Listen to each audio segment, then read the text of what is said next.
ये शहर अभी वैसी स्थिति में नहीं है। यहाँ अगर आप खिड़की खोलेंगे तो हवा नहीं आएगी, धुआं आएगा, बदबू आएगी, मिट्टी आएगी। तो ये अच्छा है, आरामदायक है। लेकिन आपको यहाँ 24 घंटे नहीं बैठना है, बस काम करना है। आप जब भी हो सके सैर कर सकते हैं। और वैसे भी 72% पानी है, 12% पृथ्वी है, सिर्फ 6% हवा है। वो 6% हवा पूरी सांसों में नहीं है। जो 6% हवा यहाँ है उसमें सिर्फ 1% से कम आपकी सांसों में है। बाकी बस मौजूद है, कुछ लोगों के दिमाग में जमी होती है। वरना शरीर की हर कोशिका में हवा होती है। तो हवा का मतलब सिर्फ सांसें नहीं है। 6% हवा शरीर की हर कोशिका में है। बस उसे दिमाग से थोड़ा हटा लें तो अच्छा होगा। फेफड़ों, हृदय और मांसपेशियों में होना अच्छा है, वो अच्छे से काम करते हैं अगर ऑक्सीजन है तो।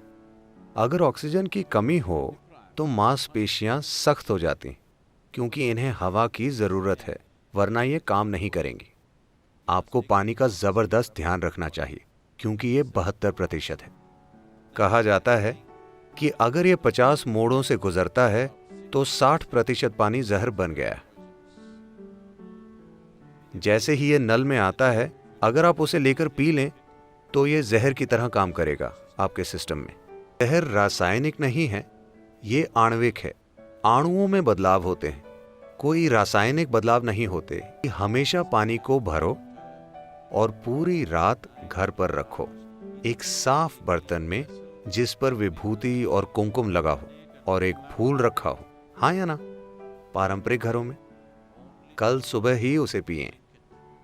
जैसे ही वो आपके घर पर आता है उसे ना पिएं, क्योंकि इसमें हर तरह की यादें होती हैं।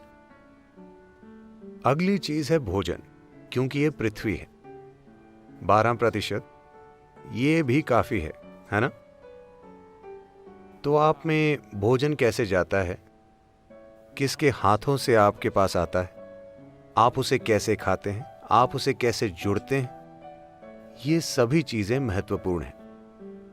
अगली है हवा, 6%। इस 6% में सिर्फ 1% या उससे कम सांसें हैं।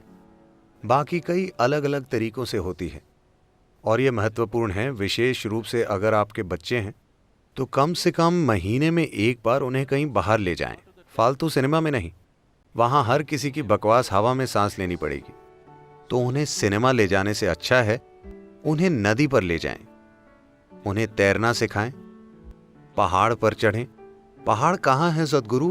हिमालय बहुत दूर है। आपके बच्चे के लिए एक छोटी पहाड़ी भी बहुत है। हाँ, एक छोटी चट्टान भी, बस उस पर चढ़कर बैठें।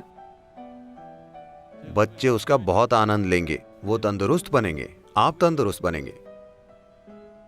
और सबसे बढ़कर आपका शरीर और मन अलग तरीके से काम करेंगे। और इससे भी बढ़कर आप सृष्टा की सृष्टि से जुड़ेंगे, जो सबसे महत्वपूर्ण चीज है। उस बकवास से नहीं जो आपने बनाई है। हाँ, वो अभी आरामदायक है, पर वो सब कुछ नहीं है। कम से कम महीने में एक बार। इसमें कुछ खर्च नहीं होता। हाँ, कुछ खर्च नहीं होता। आप अपना भोजन वहां ले जा सकते हैं और वहां खा सकते हैं।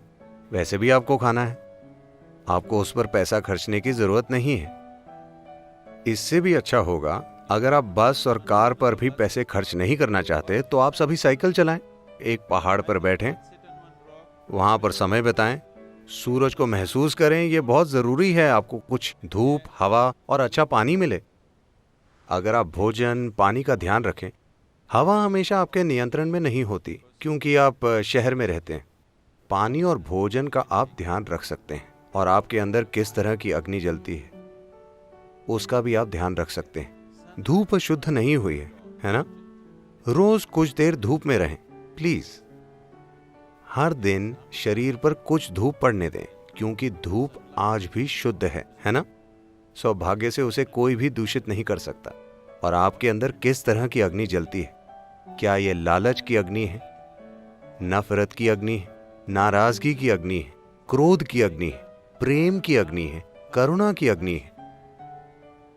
आपके भीतर कैसी अग्नि जलती है? आप उसका ध्यान रखिए, फिर आप अपनी भौतिक और मानसिक खुशहाली की चिंता मत कीजिए, उसका ध्यान रखा जाएगा।